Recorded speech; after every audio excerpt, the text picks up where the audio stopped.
línea Miguel Alfonso Mesa, presidente de Defensores AC. Gracias a Miguel Alfonso y al trabajo de su equipo, pues hemos conocido algunos de los perfiles que se candidatean para algún puesto del Poder Judicial y que tienen nexos con algún grupo criminal, con algún grupo delincuencial. Y nos decía Miguel la semana pasada que hoy se presentarían ante la autoridad electoral a presentar las denuncias correspondientes. Miguel, ¿cómo estás? Buenos días. Azucena, buenos días, un gusto estar contigo. Gracias. ¿Van a presentar estas denuncias? Sí, Azucena, mira, hemos estado exponiendo contigo estos perfiles de candidatos riesgosos. Vamos a presentar hoy con laboratorio electoral y dos víctimas de estos candidatos, Sharim Guzmán, víctima de La Luz del Mundo, y un periodista víctima de desplazamiento forzado del fiscal del terror en Michoacán. Vamos a presentar una denuncia en contra de 11 perfiles que están vinculados con el crimen organizado. Y todos ellos están vinculados con el crimen organizado. No solo los que, digamos, están relacionados con los Zetas o con otros grupos que normalmente son identificados como criminales, sino también los de La Luz del Mundo.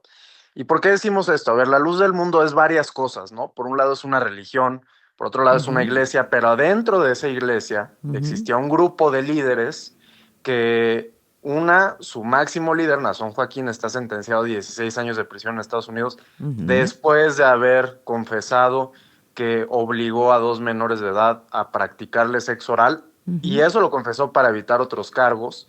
En México está investigado por la Fiscalía General de la República, tanto Nazón Joaquín como otros integrantes de La Luz del Mundo, del delito de delincuencia organizada para la trata de personas.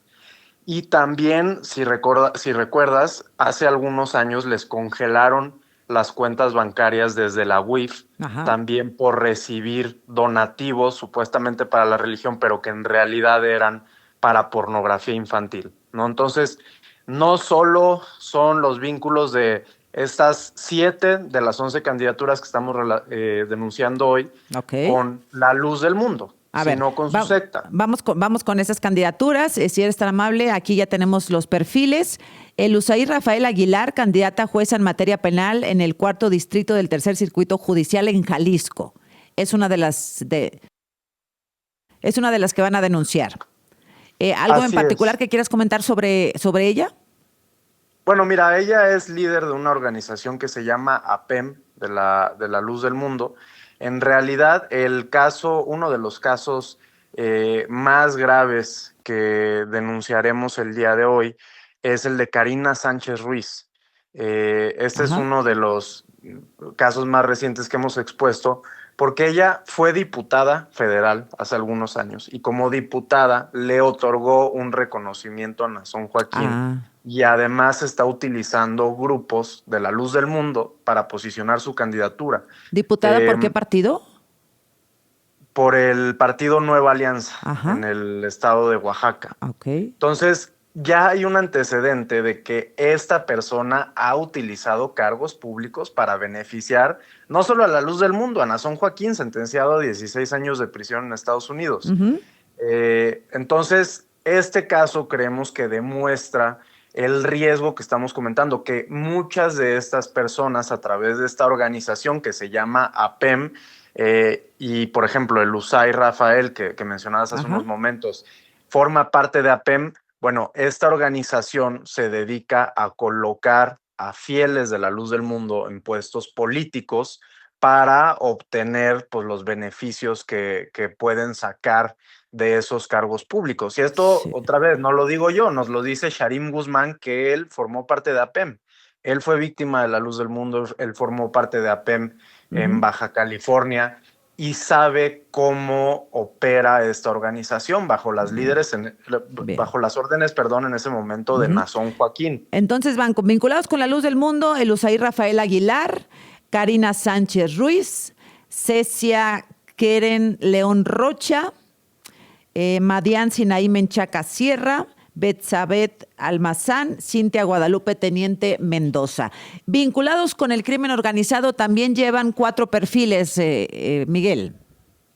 Así es, el más preocupante, y nos acompaña una víctima de este candidato, es el de Francisco Herrera Franco, el fiscal del terror de Michoacán, que ya hemos comentado que está acusado del homicidio de 2 periodistas del medio Monitor Michoacán.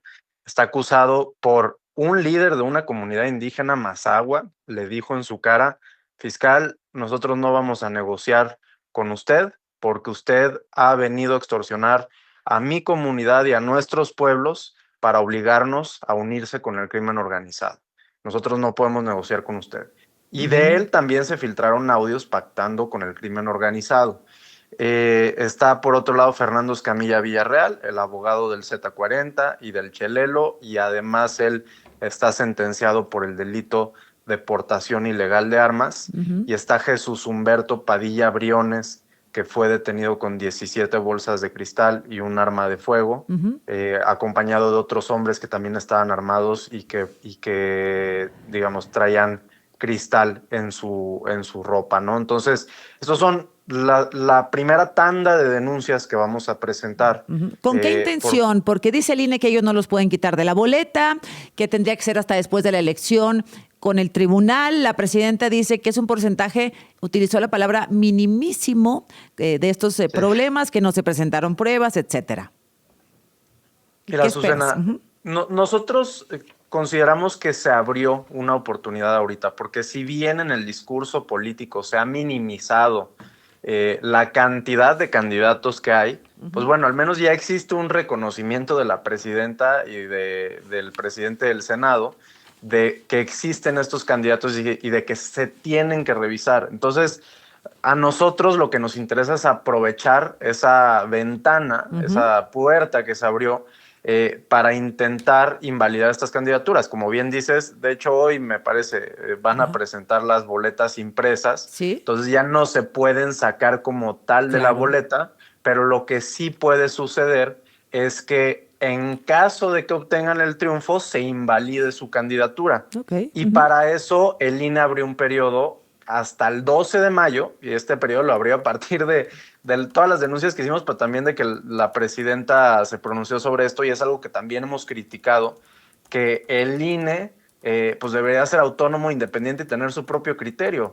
¿Cómo es que tiene que venir la presidenta a darle una orden para que entonces sí revise las denuncias que hemos estado haciendo, ¿no? Pero bueno, estamos en esa situación, la vamos a aprovechar, tenemos hasta el 12 de mayo para terminar de presentar denuncias y el INE va a evaluar si gana una de estas personas, si ya existía una denuncia, bueno, si cumple con los requisitos para ocupar el cargo, y en caso de que no los cumpla, el INE pueda retirarle el triunfo.